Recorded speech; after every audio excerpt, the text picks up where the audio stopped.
Hi friends, welcome to Shami's kitchen. എല്ലാവർക്കും സുഖമാണല്ലോ. ഇന്നത്തെ നമ്മുടെ സ്പെഷ്യൽ എന്ന് പറയുന്നത് ചപ്പാത്തിയുടെ കൂടെ, ദോശയുടെ, അപ്പത്തിൻ്റെ, അതുപോലെ തന്നെ ഏത് റൈസിൻ്റെ കൂടെയൊക്കെ നല്ല ബെസ്റ്റ് കോമ്പിനേഷനായിട്ട് നമുക്ക് എടുക്കാൻ പറ്റുന്ന നല്ലൊരു എഗ് ചില്ലിയുടെ റെസിപ്പിയാണ് കേട്ടോ. അപ്പോൾ ഈ വീഡിയോ ഇഷ്ടമായാൽ ഇതൊന്ന് ലൈക്ക് ചെയ്യാനും കൂടെ തന്നെ സബ്സ്ക്രൈബ് ചെയ്യാനും ആ തൊട്ടടുത്ത് കാണുന്ന ബെല്ലൈക്കൻ്റെ ഓള് മറക്കാതെ കൂടെ ഒന്ന് പ്രസ് ചെയ്തേക്കണേ. എന്നാൽ ശരി, ഇതെങ്ങനെയാണ് തയ്യാറാക്കുന്നത് വേഗം ഒന്ന് കണ്ടു നോക്കാം. നമ്മുടെ എഗ് ചില്ലി തയ്യാറാക്കി എടുക്കാനായിട്ട് ഞാനിപ്പോൾ ഒരു ബോളൊന്ന് എടുത്ത് വെച്ചിട്ടുണ്ട്. ഇതിലേക്ക് നമുക്ക് ആദ്യം ചേർക്കേണ്ടത് മുട്ടയാണ്. ഒരു 4 മുട്ട എടുത്തിട്ടുണ്ട്. അത് നമുക്ക് ഇതിലേക്കൊന്ന് മാറ്റാവുന്നതാണ്. കൂടെ പിന്നെ ഇനി നമുക്ക് ഇതിനോടൊപ്പം വേണ്ടത് ചെറുതായി തെരഞ്ഞെടുത്ത സവാളയാണ്. ഒരു മീഡിയം സൈസ് സവാളയുടെ പകുതി മാത്രമേ എടുത്തിട്ടുള്ളൂ, ഒന്നും എടുത്തിട്ടില്ല ഫുള്ളായിട്ട്. ഇനി നമുക്കിതിലേക്ക് ഒരു 1/2 ടീസ്പൂൺ അളവിൽ കുരുമുളക് പൊടിയും കൂടി ആവശ്യമായിട്ടുണ്ട്. അതുപോലെ തന്നെ കുറച്ച് ഉപ്പും കൂടി ഇത്രയും ചേർത്തിട്ട് നല്ല രീതിക്ക് ഇതൊന്ന് ബീറ്റ് ചെയ്തെടുക്കാം. ഒരു സ്പൂൺ വെച്ചിട്ടോ അല്ലാന്നുണ്ടെങ്കിൽ ഒരു ഫോർക്ക് വെച്ചിട്ടോ നന്നായിട്ട് ഇതൊന്ന് ബീറ്റ് ചെയ്തെടുക്കാവുന്നതാണ്. അപ്പോൾ ഇതുപോലെ നന്നായിട്ട് ഇതൊന്ന് ബീറ്റ് ചെയ്തെടുത്തു കഴിഞ്ഞാൽ പിന്നെ ഇനി നമുക്ക് വേണ്ടത് ഇത് നന്നായിട്ടൊന്ന് വേവിച്ചെടുക്കണം. നമ്മുടെ ഈ മുട്ട ഒന്ന് വേവിച്ചെടുക്കാനായിട്ട് ഞാനിപ്പോൾ ഒരു ഉണ്ണിയപ്പച്ചട്ടിയൊന്ന് എടുത്ത് വെച്ചിട്ടുണ്ട്. ഇതിലേക്ക് നമുക്ക് ഒരല്പം എണ്ണ ഇതുപോലെ ഒന്ന് പുരട്ടി കൊടുക്കാവുന്നതാണ്. അപ്പോൾ ഇത് നല്ലതുപോലെ ഒന്ന് ചൂടായി വരുന്ന സമയം ഇതിലേക്ക് നമുക്ക് നമ്മുടെ മുട്ടയുടെ മിക്സ് ചേർക്കാവുന്നതാണ്. അപ്പോൾ എത്രത്തോളം വലിയ സൈസിന് വേണോ ചെറിയ സൈസിന് വേണം എന്നുള്ളത് അതിനനുസരിച്ചിട്ട് ചേർക്കാവുന്നതാണ്. ഇതിൽ നിന്നും ഒരല്പം മാത്രം ഒഴിക്കുകയാണെന്നുണ്ടെങ്കിൽ കുട്ടിയായിട്ട് നമുക്ക് ഈ മുട്ടയുടെ മിക്സ് നമുക്ക് തയ്യാറാക്കി എടുക്കാൻ പറ്റുന്നതാണ്. അപ്പോൾ ഞാനിപ്പോൾ ഉണ്ണിയപ്പച്ചട്ടി എടുത്തിട്ടുണ്ടെന്നേ ഉള്ളൂ. ഇതല്ലാതെ നമുക്ക് സാധാരണ ഒരു തവയിലേക്ക് ഒരല്പം എണ്ണ ഒന്ന് പുരട്ടി കൊടുത്തിട്ട് അതിലേക്ക് കംപ്ലീറ്റ് മിക്സും ചേർത്തിട്ട് നമ്മൾ സാധാരണ ഓംലേറ്റ് ഒക്കെ ചെയ്തെടുക്കില്ല, അതുപോലെ തന്നെ ഓംലേറ്റ് തിരിച്ച് മറിച്ചിട്ട് എടുക്കുക. എന്നിട്ട് ചെറിയ ചെറിയ പീസാക്കിയിട്ട് ഒന്ന് കട്ട് ചെയ്ത് എടുക്കാവുന്നതാണ്. അപ്പോൾ നമ്മൾ ഈ ഒരു രീതിക്ക് ചെയ്തെടുക്കുകയാണെന്നുണ്ടെങ്കിൽ കുറച്ചും കൂടി ഒന്ന് വ്യത്യാസമായിട്ടിരിക്കും കേട്ടോ, ഇത് കാണാനായിട്ടും കഴിക്കാനും ഒക്കെ. ഒരു സൈഡ് നന്നായിട്ടൊന്ന് മുരിഞ്ഞ് കഴിയുമ്പോഴത്തേക്കും പിന്നെ നമുക്കിതൊന്ന് പതുക്കെ ഒന്ന് തിരിച്ചിട്ട് എടുക്കാവുന്നതാണ്. ഞാൻ പറഞ്ഞതുപോലെ ഞാനിപ്പോൾ ഇതിൻ്റെ കുഴി നിറയെ ഒഴിച്ചു കൊടുത്തിട്ടുണ്ട്. അതല്ല കുറച്ചായിട്ട് ഒഴിച്ചു കൊടുത്തിട്ട് വേണമെന്നുണ്ടെങ്കിൽ അങ്ങനെ ചെറിയ ഇതായിട്ട് നമുക്കിതൊന്ന് മുരിച്ചെടുക്കാവുന്നേ ഉള്ളൂ. 2 സൈഡും ഇതുപോലെ നന്നായിട്ടൊന്ന് മുരിഞ്ഞ് കഴിഞ്ഞാൽ പിന്നെ നമുക്കിത് എടുക്കാവുന്നതാണ്. ഇനി ഒരു 4 എണ്ണം കൂടി ചെയ്തെടുക്കാനുള്ള മുട്ടയുടെ മിക്സ് ഉണ്ട്, അതുകൂടി നമുക്കിതുപോലെ ഒന്ന് വേവിച്ചെടുക്കാവുന്നതാണ്.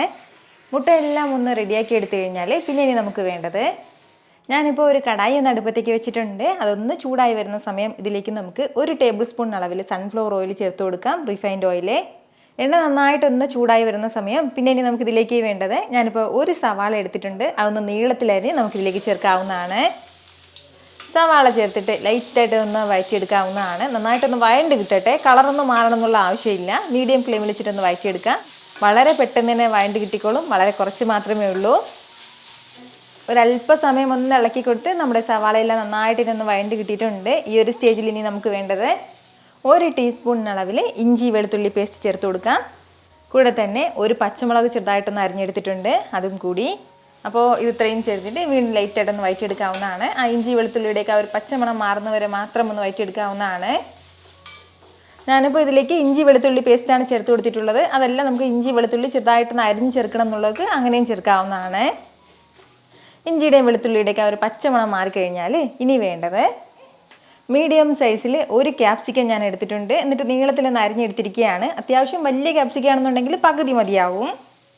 ക്യാപ്സിക്കവും ചേർത്തിട്ട് വീണ്ടും എല്ലാം കൂടി ഒന്ന് വഴറ്റിയെടുക്കാവുന്നതാണ്. ക്യാപ്സിക്കം ഇട്ടിട്ട് ഒരുപാടിട്ട് വഴറ്റേണ്ട ആവശ്യമില്ല, നന്നായിട്ട് ഇതൊന്ന് ചൂടായി കിട്ടിയാൽ മാത്രം മതിയാവും. ഇതുപോലെ എല്ലാം കൂടി ഒന്ന് വഴറ്റിയെടുത്ത് കഴിഞ്ഞാൽ ഇനി നമുക്കിതിലേക്ക് കുറച്ച് സോസുകൾ ആവശ്യമായിട്ടുണ്ട്. 2 ടേബിൾ സ്പൂൺ അളവിൽ ടൊമാറ്റോ സോസ് എടുത്തിട്ടുണ്ട്, അത് ചേർക്കാവുന്നതാണ്. കൂടെ പിന്നെ വേണ്ടത് സോയ സോസാണ്, 2 ടീസ്പൂൺ അളവിൽ ചേർക്കാം. ഇനി വേണ്ടത് റെഡ് ചില്ലി സോസാണ്. അപ്പോൾ 1 ടീസ്പൂൺ അളവിൽ എടുത്തിട്ടുണ്ട്. റെഡ് ചില്ലി സോസ് ഇല്ലാന്നുണ്ടെങ്കിൽ 1 ടീസ്പൂണോ അല്ലെങ്കിൽ 3/4 ടീസ്പൂൺ അളവിൽ മുളക് പൊടി ചേർത്ത് കൊടുത്താൽ മതിയാവും.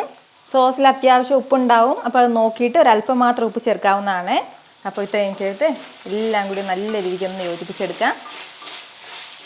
നന്നായിട്ട് എല്ലാം കൂടി ഒന്ന് മിക്സ് ചെയ്തെടുത്തു കഴിഞ്ഞാൽ പിന്നെ ഇനി നമുക്കിതിലേക്ക് വേണ്ടത് വെള്ളമാണ്. ഒരു 1/2 കപ്പ് അളവിൽ വെള്ളം ചേർക്കാവുന്നതാണ്.